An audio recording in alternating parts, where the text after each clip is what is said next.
culture in the integrations of India, especially Bihar of Tripura to India. Ngay kan siya na sa dito kan siya mamang kan siya kama Bharat Shrestha Bharat dia Bharat dia hak India सरकार ने program में लिया तो ni kumla ba kan kan kui to program tak ise te painting te cultural exchange te dia si te cultural item te hang mga program di itu dia sekolah di dia Bharat di masa Bharat kita kasih ini kita kanan soi London ani kasih nak tujuan ini Bharat serta Bharat tu ini yang kasih sama Prime Minister of India Indian itu Indian Prime Minister Prime Minister Narendra Modi kan Oktober ni sentuh pakat sambil lesson pemakan program di ahoa program dia akan tu India ram Home Minister Hasaber kalau baik patela abdian ni za somlina dia benata na India सरकार ने buat saya program di apa yang itu One Nation One India dia India ram ipung anna dora central government palak na dia chuan balak bai patela chu rianga history nan high school the Iron Man of India India ram na dora India ipung anna dora India ram palak tu dia India independent run kuan ku Goa te Heta us Bihar te ku India ram ni mai lo ba chuan Portuguese how you know patro mangsuan India leilung sia foreign ram ong kare na ti lo si pai chak nam pang ala chu mangsuan tu na India me ti tu na me na lo chu ba ni chu ba chuan chu pa rian ren ngam chuan ku na sarkar tian ngai ku me mai India sarkar dia pada bai pan te la ti chu mangsuan kami apian sam rian ren ngam tian India ram impung anna tu program maka One India One Nation tiaka Bharat serta Bharat tiaka One India One Nation tiaka akan punya ni tiaka kan siap apa yang boleh manitin objektif ka ingin tiaka di program ni bangga kan punya nanti pakana cuan India ni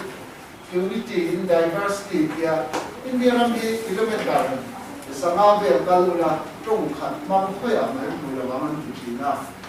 in so te trong dan te kha ti khan atang lam nuai je la ni chu ma pe India ram ni kum khan ka to hian cultural exchange hiat ton da kan nu thau dan te kan trong te hiat to na in to ko to na India ram ni kan lo kum khat kha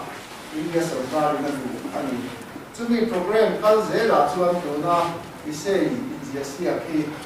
kan pui don ania châu ki kan ti don lo ba partnering state an pia Mizoram chuan Bihar ne Tripura tha kan partnering state already so India am che hiam Tripura le Bihar ho Mizoram an ro zero ke yang to na an zero lai ho le university ate college and school ate ki program kan ne ya Mizoram chẳng ka soi về đó thì thành chu kan ni sia ton khan kan ei Mizoram te kan sa khoa ka pui la te kan culture te kan ham nun te le in ko na kan le cham khan meeting one people to people ko ta ke mo in le ka bu ka ke mo video kam te le program kam ka ni state te kan ria ton khan in po na te ngai na te alo om theta ani chu ma chuan our objective to celebrate the unity in diversity of our nation and to maintain and strengthen fabrics of traditionally existing emotional bonds between the people of our country here. India ram ni puite kan siat tola kan ngay là tôn khá ngay khắc hiệp ngay là lộc xuân dùng các trào đầu thì nó đi cho tin national integration promote na turania in India ram culture le custom đi từ những sinh nắm nôn dè le nắm nôn dè sáng sáng te chỉ le phèn làm đàn te India ram hậu sát tắc mấy akha thì các những sự tôn các những chọn tôn akha India sở tại ai đùa chú vàng chuan với là hệ của người đại quan sản chú one nation thì akha thì one India one nation thì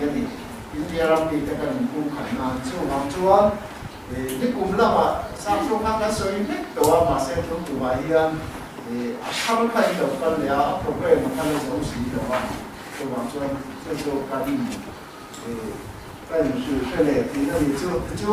chú biết program chú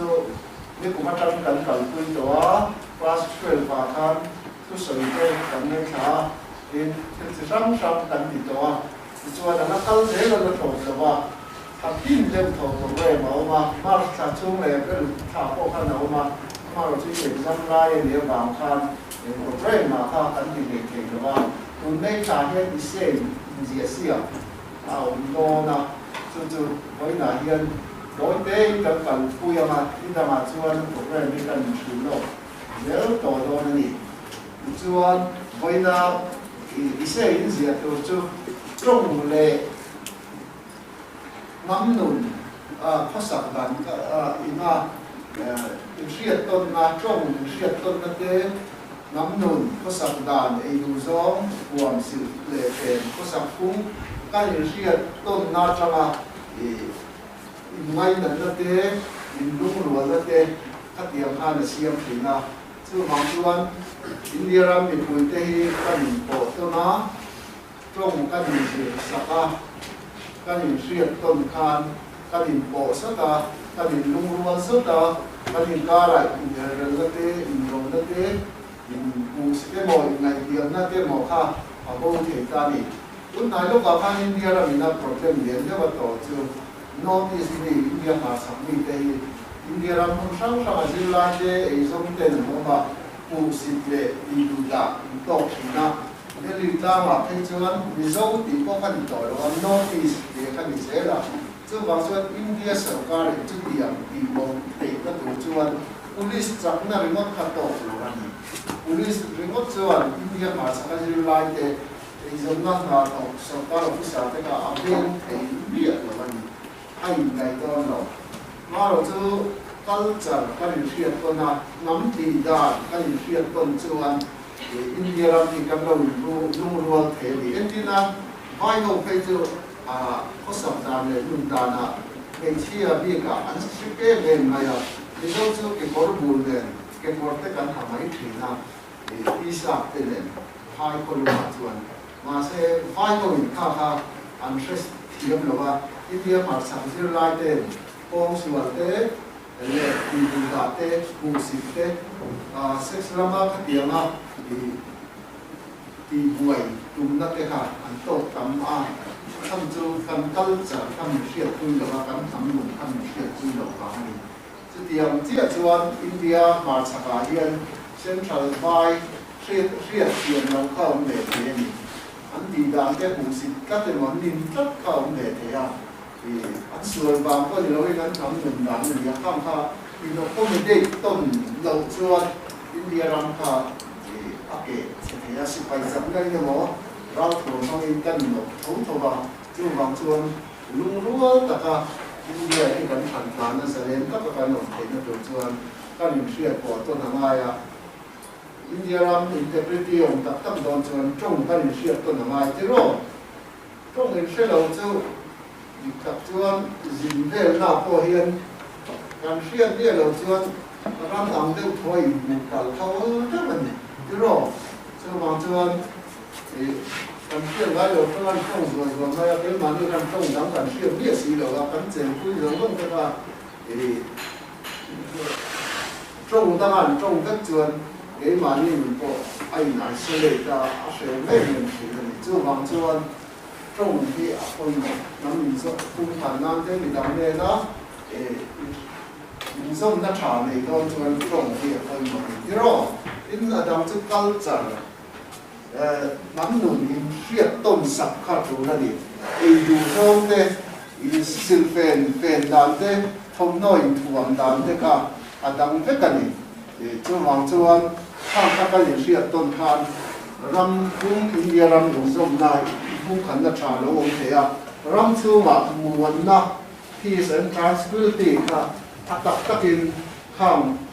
national integration program mà bảo hiền ông thế đi India ram như cùng sông sài chuông anh đi đón tòa giả đón India independent country 1948 Borvelle ắt đủ lắm các chuan India ram thì buổi ngay là cả cái này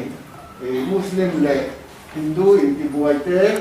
các tiệm khan đi riết tiệm lâu na tama anh thật na sa buổi đó mà sẽ India các sự phải chấp na và ngay integrate luôn như này ngõ là chút khua lâu đấy dễ là India ram lệ các tiệm na lâu sang dễ là cái important na hàng buổi nó tắm tập chút thêm mình ở đây chawa tu na chuan India ram hiền buồn na anh ấy thấy ta chú mà cho India mà son nó bỏ tăng chắc em anh ấy chúng ta cho Christian cái bộ thì người ta lúc vẫn tắm thấy em nó mà sẽ là chúng nào cho anh tắm tập cái nào sẽ đi về trong dễ đó xong chú sao qua cần việc cảm tình cả tuần sắp đến lâu chú anh ấy khang khang cần soi đua nó xong chú đi xe à hiện thế hiện hành gì học đồ anh ấy India làm phun bộ thiêu là cái nang mani nên có khăn để đua là Tripura thế này, những nghe cái những sông na, chắc chắn đi về. Bihar, Hindu tu bên kia Bihar nên kia những nghe cái những sông na, chắc thấy nóตัวra, sông lệ, nắm nó na chủ, xếp cho nó chủ na thì phải, xếp cho nó, xếp cho, theo gì cả, rồi nó bao lệ mình xếp cái mà, xếp kia chân xếp cái mà, cái là thôi, cái sấy sắm cái đó thì